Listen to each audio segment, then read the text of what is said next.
So John Selden is the general manager at the world's busiest airport. It is Atlanta. It's good to have you, sir. I appreciate it.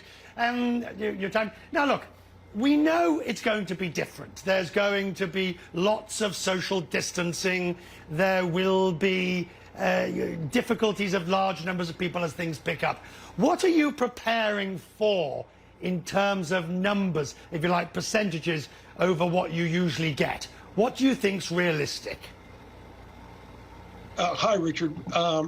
Just a little point to start with. On April 8th, we were down 97%.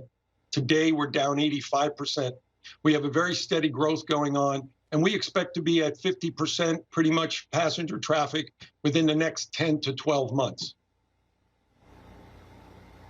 Now, that's fast. 10 to 12 months, that's interesting. So it's going to be steady, but it's not going to be a fast incline.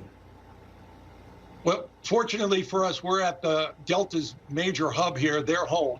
And as a matter of fact, today we have 800 flights, and in July we'll have almost 1,200 flights. And if passenger traffic continues to return, we'll be at about 1,400 flights about a year from now, which is about 50% of the flights. We're hopeful that we get a little bit past that because the airplanes are going to be about 60 to 70% full, we think. They won't be up in the 90s like they were pre-COVID, but we're hopeful that the passengers come back and we add more flights through the hubs.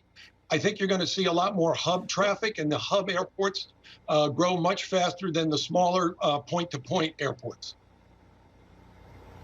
That makes a great point and sense, doesn't it? Because obviously the airlines are going to want to increase capacity using hub and spoke versus the point-to-point, which raises the issue. The CEO of Heathrow Airport, in the middle of the crisis, basically said social distancing is pretty difficult, if not impossible, at major airports. Would you agree with him?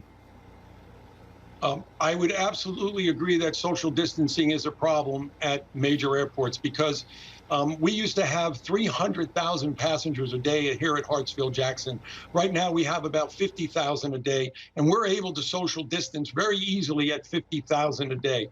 So all the precautions that we've taken, and many of them are plexiglass in our lanes, touchless points. Obviously, we are working with the stickers, keeping 6 feet. If you just make people aware to stay away from one another, they actually do that very easily instead of congregating in lines and queues. So we think we have quite a capacity to maintain social distancing as we recover. Atlanta has a unique capacity in the sense because so much of your traffic is hub and spoke, primarily with Delta, as opposed to people coming through the front door, which means that the inter-transfer, the hub traffic transfer of large numbers of people going between aircraft will create unique challenges for you. The challenges are there. About 60 to 65% of our traffic usually connects through the airport here, so they stay actually in the concourses and do not come up to the main terminal or have to go through security again. So with the ability to keep the gates, and we're going to work on gating our aircraft so you don't have to change concourses here at Hartsfield-Jackson. That way you have a shorter distance to your hold area, your gate seating, and then hopefully get on your flight within 45 minutes. Our airline partners are outstanding at making these connections as quick as possible, which helps us with the throughput through the concourses.